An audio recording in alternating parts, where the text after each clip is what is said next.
Yes, Sir Hairless here.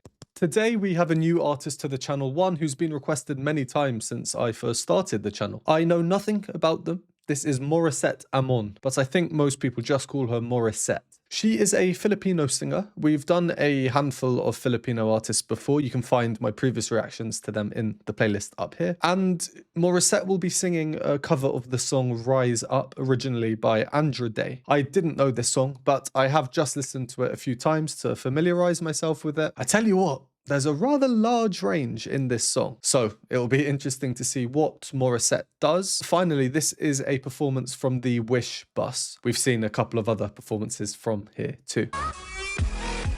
You're broken down and tired of living life on a merry-go-round, and you can find a fighter, but I see it in you, so we go work it out. Wish Mountain. 1075. We can walk it out. Move mountains. I'll rise like the day, and I'll rise unafraid. I'll rise up, and I'll do it 1,000 times again.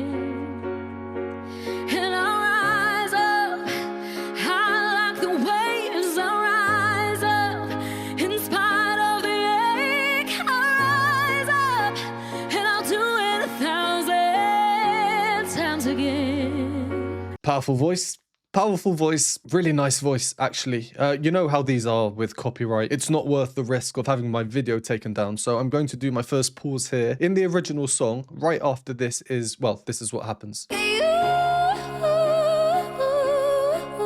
So that's what I'm expecting. Overall, the arrangement has been effectively the same as the original song. So we'll do a pause, go over a bit of what we've heard so far. If you don't want to hear my thoughts, go to the timestamp. I love how you can see the fans in the background. This little banner here saying Morissette.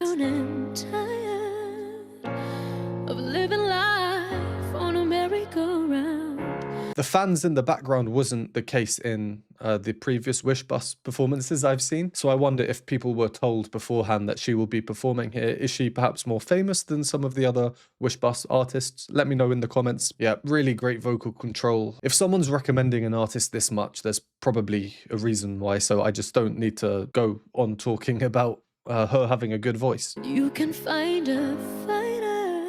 I like her vibrato, which is a weird thing to say, but everyone has a different vibrato. Some people's vibrato, the wobbles, are very, very quick, very rapid. Other people's are slower. I tend to prefer slower. Again, it just depends on who the singer is, what the type of music is, and hers seems to be a bit slower, such as there.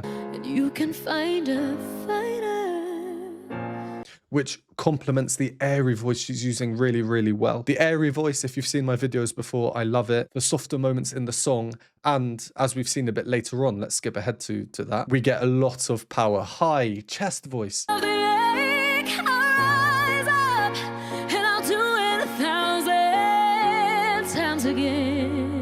And her tuning really is impeccable. I'm fairly confident in saying that this hasn't been touched up afterwards in the studio. I mean, maybe it has a little bit. I'm pretty sure every performance ever would be, you know, you want to get the best quality of the recording that you've made, but no pitch correction, I would say.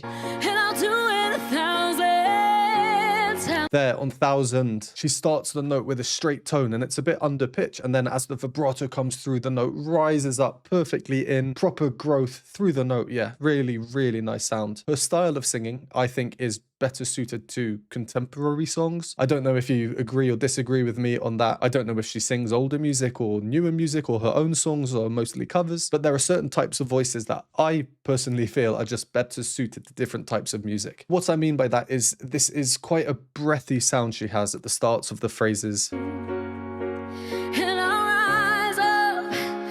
And the ends of the phrases.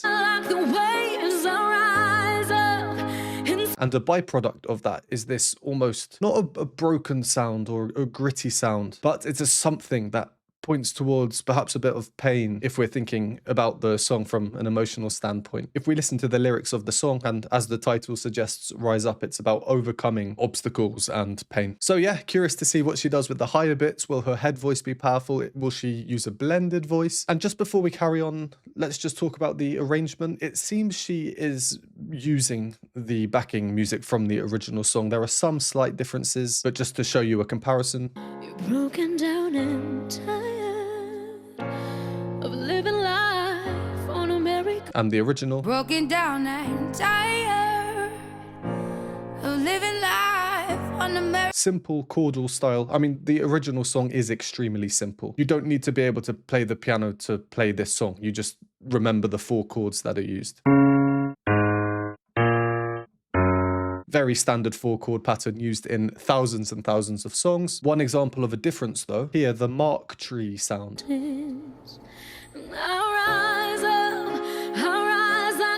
As the piano chords become more consistent. In the original at that point,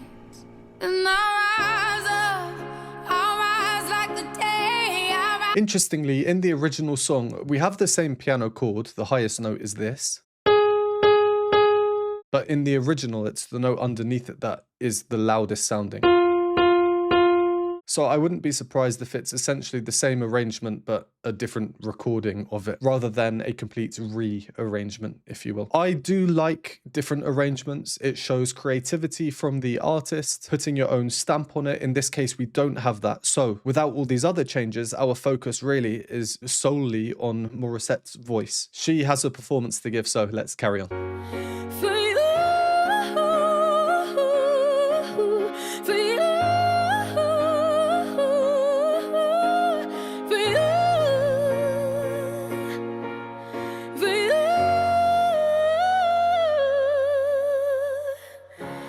The silence isn't quiet.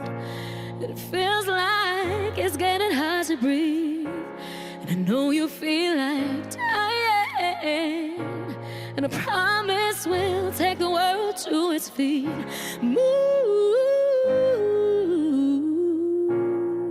Crazy accuracy in her voice. We can The walk control. it out. Move.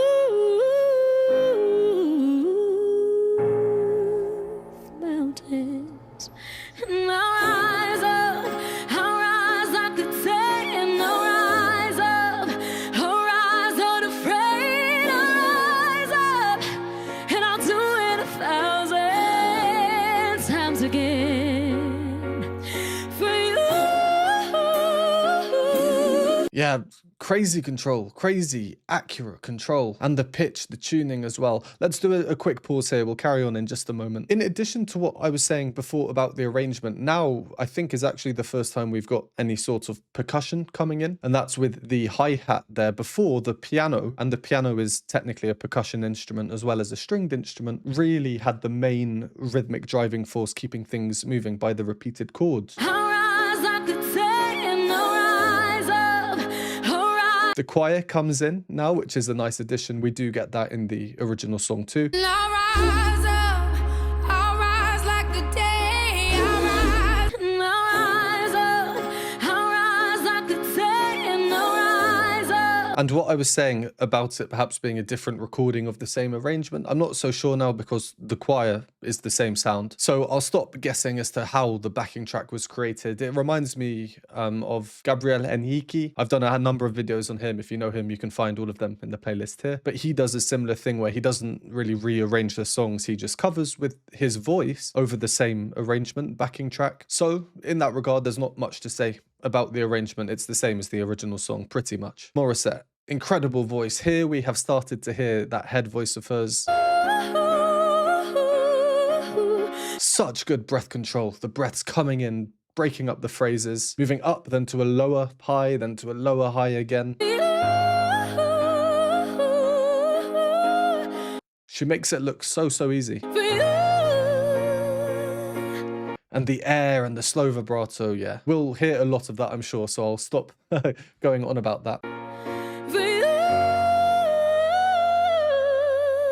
And this is In a weird way, it's reminding me of another Wish Bust performance I did. That was Gary Valenciano. Superb performance, really, really, really good. If you want to see my video of that card up here. So his performance was high energy, completely different, very jumpy, sporadic, very different in style and temperament to this performance. And I said a similar thing where basically every note in the whole performance is perfectly in tune. For anyone to do that when it's truly live, no pitch correction, is insanely, insanely difficult. So I actually like it when there are a few notes that are ever so slightly not in tune, because it shows how authentic these performers are and how good they are with their tuning. And it just adds character to the song, and it allows for these differences weirdly by not being too perfect. Here's an example.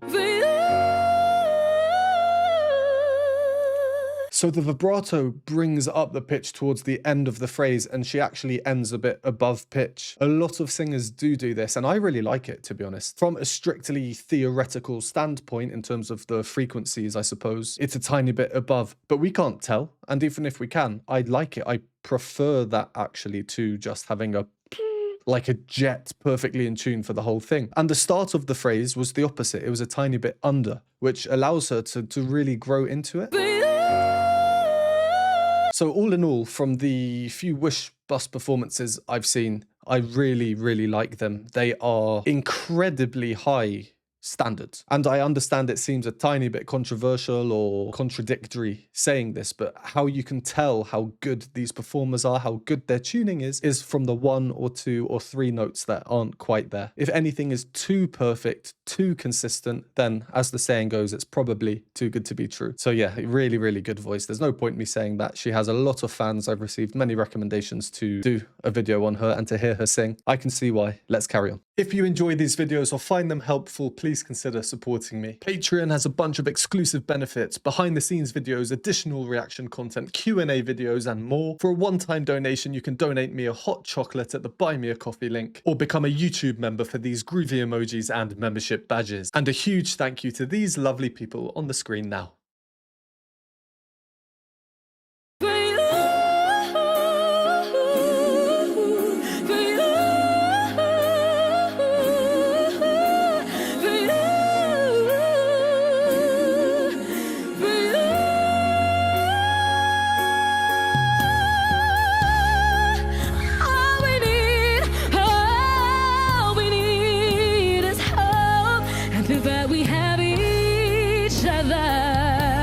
For that we have each other.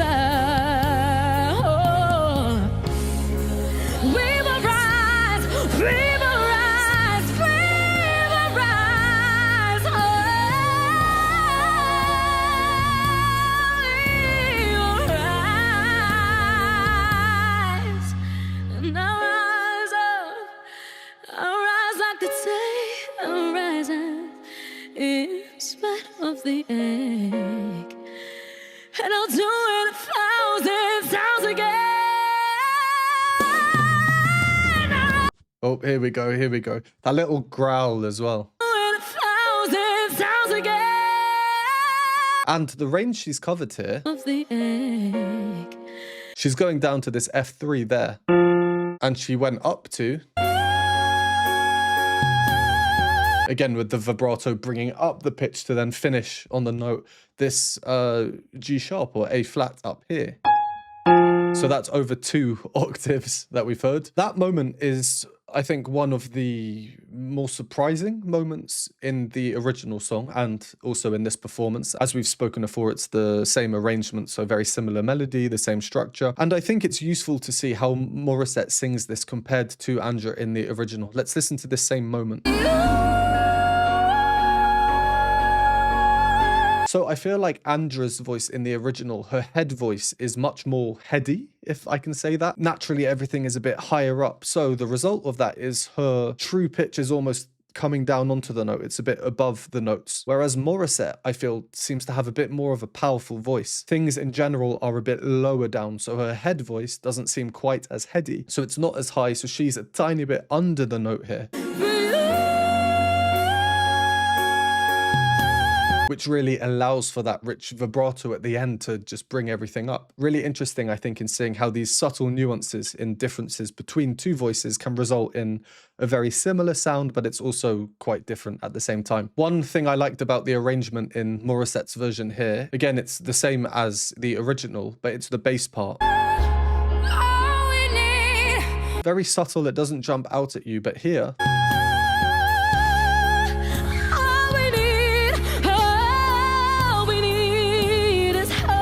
much more pronounced, and it's actually different. We get multiple notes. Dum, bum, bum, and the percussion, which wasn't in the original song. So now there are some more obvious differences between the two arrangements. More of a growl there. And there, she's using her chest voice. Well, a blended voice, but very, very chesty. She goes up to here. And the highest note we pointed out earlier, it's not that much higher. It's only 3 notes higher, which just goes to show how powerful her chest voice is and her ability to transition into this blended voice. Okay, there's about 1 minute left, so let's carry on until the end. It sounds again.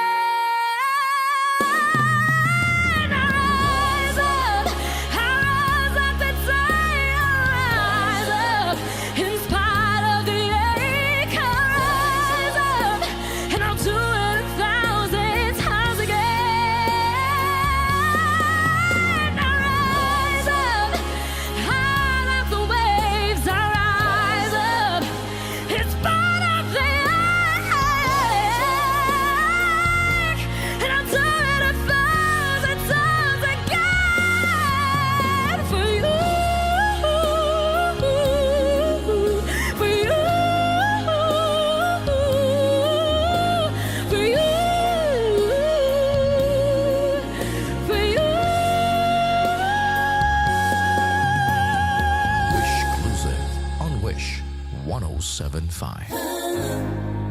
We will rise again and again and again.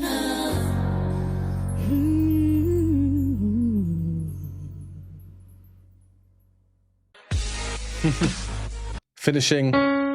So she nearly covered 3 octaves in that song. I mean, that last section, that's really just a showcase of how powerful her voice is. Incredibly powerful, incredibly in tune, incredible control. I don't think I really have too much more to say. It's one of those performances that speaks for itself, well, or sings for itself. There were some more fairly subtle but a bit more obvious differences compared to the original song, such as here. In spite of the ache, which is really more obvious because of how exposed this section is in the original song. In spite of the ache, I will.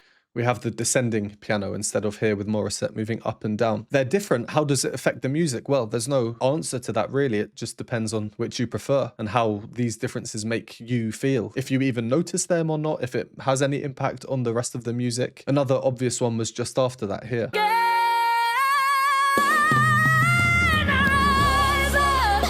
How important is that percussion? Comparing it to the original. And we'll rise up. Huge difference there. Morissette has decided to use this moment as the climax, really, and then things start to grow, just become this massive wall of sound. doing 1,000 sounds again.